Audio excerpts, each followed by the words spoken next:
Hi mga guys! Another video, another vlog na naman tayo. Ako nga po pala si Tonton.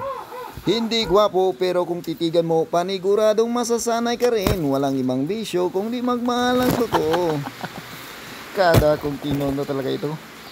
Ito nga po pala ang video na kung saan isi-share ko sa inyo ang pinakamasarap na gulay. Walang iba kundi ang puso. Puso ng saging, hindi puso ng mahal mo. Sabi nga nila, kung prutas man lang ako, pipiliin ko ng maging saging kasi saging lang ang may puso.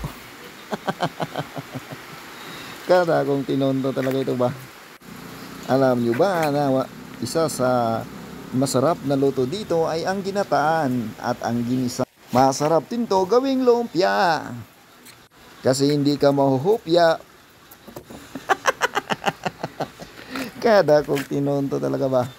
So sa part na ito, binabalatan ko na hanggang lumabas ang pinakaputi niya. Kumbaga, pinakaubod niya. Yun lang naman talaga ang dapat. Kasi yun lang ang malambot at masarap gulay. Dito sa probinsya, libre lang to. Manungkit ka lang kahit sa kapitbahay mo, hindi magagalit. Basta magpaalam ka lang sa may puno. Kada kung tinonto talaga ito ba? So sa part na ito, dinurog na natin ang puso ng saging.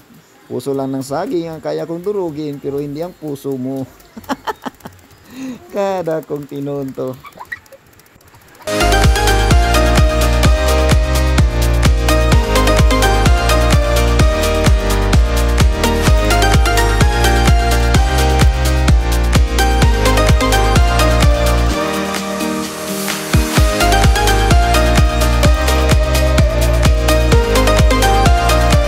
Ito na po pala yung dinudurog nating puso. Pero puso lang ng saging ang kaya nating durugin, hindi ang puso mo. Dahil ang puso mo, ang kaya ko, alagaan yan, hindi saktan. Kada kung tinonto ba. So pinipigian natin to ng may asin para lumabas yung katas niya. Para hindi mamantsahan ang bituka mo.